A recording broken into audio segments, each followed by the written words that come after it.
अगर आप भी जानना चाहते हैं कि सीडीएस एग्जाम क्या होता है, इसका फुल फॉर्म क्या होता है, इसे कौन कंडक्ट करवाता है और आप किस प्रकार से सीडीएस एग्जाम को दे सकते हैं, इसे देने के बाद आपको कौन सी जॉब्स मिलती हैं, कितनी सैलरी होती है, तो इस वीडियो को अंत तक जरूर देखिएगा क्योंकि आपके बहुत सारे सवालों के जवाब इस वीडियो में आपको मिलने वाले हैं। हेलो एंड वेलकम फ्रेंड्स, मेरा नाम है अनूप सिंह और आप देख रहे हैं आपका अपना YouTube channel. So let's get started. सबसे पहले हम ये जानते हैं कि सीडीएस एग्जाम होता क्या है। अगर आप आधिकारिक तौर पर भारतीय सेनाओं में जाना चाहते हैं, चाहे वो भारतीय सेना हो, थल सेना हो, जल सेना हो या फिर वायु सेना हो, तीनों ही में अगर आप जाना चाहते हैं एज एन ऑफिसर तो आपके लिए सीडीएस एग्जाम है। सीडीएस एग्जाम का फुल फॉर्म होता है कंबाइंड डिफेंस सर्विसेज और इस एग्जाम को प्रत्येक वर्ष 2 बार यूपीएससी द्वारा कंडक्ट करवाया जाता है।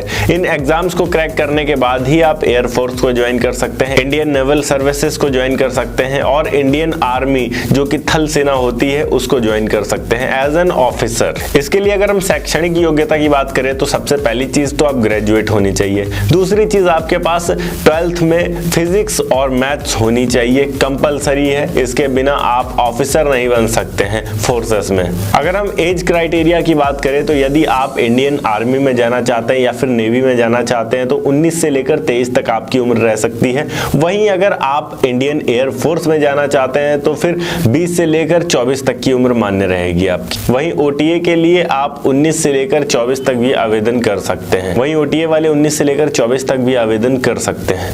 इसके साथ में आपका फिजिकल टेस्ट भी होगा। फिजिकल टेस्ट में आपकी सबसे पहले आईसाइट देखी जाती है, 6/6 होनी चाहिए। इसके अतिरिक्त आपके कान स्वस्थ होने चाहिए, आप शारीरिक और मानसिक रूप से स्वस्थ होने चाहिए, आपके कान एकदम स्वस्थ होने चाहिए, आपको किसी भी प्रकार की बीमारी नहीं होनी चाहिए, हार्निया जैसी बीमारी तो बिल्कुल भी नहीं होनी चाहिए, करंट में आपके बीमारी तो नहीं होनी चाहिए, पास्ट में भी आपके बीमारी कोई ना हो, इस बात का भी आपको ध्यान रखना है। अगर पास्ट में कोई बीमारी थी तो वो भी अड़चन डालेगी आपके। इसके अतिरिक्त आपके शरीर पर कोई टैटू नहीं होना चाहिए। कुछ ऐसे विशेष कंडीशन होते हैं जो ट्रेडिशनल होते हैं, उन टैटूओं को मान्यता दी जाती है, वो भी हाथ के अंदर के भाग में होनी चाहिए, बाहर के भाग में नहीं होने चाहिए और वो भी बहुत बड़े नहीं होने चाहिए। आपका ब्लड प्रेशर एकदम सामान्य होना चाहिए, आपके यूरिन का टेस्ट किया जाएगा वो भी एकदम नॉर्मल रहना चाहिए। अगर सीडीएस के लिए एग्जाम की बात करें तो आपके पास इंग्लिश, जनरल नॉलेज और मैथ्स, ये 3 चीजें बहुत ज्यादा इंपॉर्टेंट हैं। इन पे आपकी प्रॉपर कमांड होनी चाहिए, उसके बाद ही आप इस एग्जाम में बैठ पाएंगे और इस एग्जाम को क्लियर कर पाएंगे। जिसके बाद आपका इंटरव्यू होता है।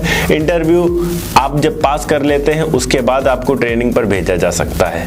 इसके लिए कई सारी बुक्स भी अवेलेबल है मार्केट में, पर केवल आप उन बुक्स पर डिपेंड होकर मत पढ़िए। अगर आपसे हो सकता है तो एक से अधिक बुक्स से पढ़िए, ज्यादा सही रहेगा। जब आप डिफेंस सर्विसेज को एज एन ऑफिसर ज्वाइन कर लेते हैं तो आपकी शुरुआती सैलरी 56,100 रुपए होती है, जो कि आपको ट्रेनिंग के साथ ही मिलना शुरू हो जाती है। जैसे जैसे आपका प्रमोशन होता है और आप आगे बढ़ते रहते हैं वैसे वैसे आपकी सैलरी भी इंक्रीज होती जाती है, जो कि 1,77,500 रुपए प्रति माह तक भी जाती है। तो मुझे लगता है कि देश की सेवा करने का इससे बेहतर शायद ही कोई ऑप्शन हो, जिसमें आपको एक अच्छा कैरियर भी मिलता है, एक अच्छी इज्जत भी समाज में मिलती है और इसी के साथ में आप अपने देश के लिए कुछ कर भी पा रहे हैं। उम्मीद करता हूं कि आपको समझ में आया होगा कि सीडीएस एग्जाम क्या होता है और आप इसे किस तरीके से क्वालिफाई कर सकते हैं। अगर वीडियो अच्छी लगी हो तो वीडियो को लाइक करके चैनल को सब्सक्राइब जरूर कर दीजिएगा। मैं मिलता हूं आपको नेक्स्ट वीडियो में एक नए टॉपिक के साथ, तब तक के लिए जय हिंद, वंदे मातरम।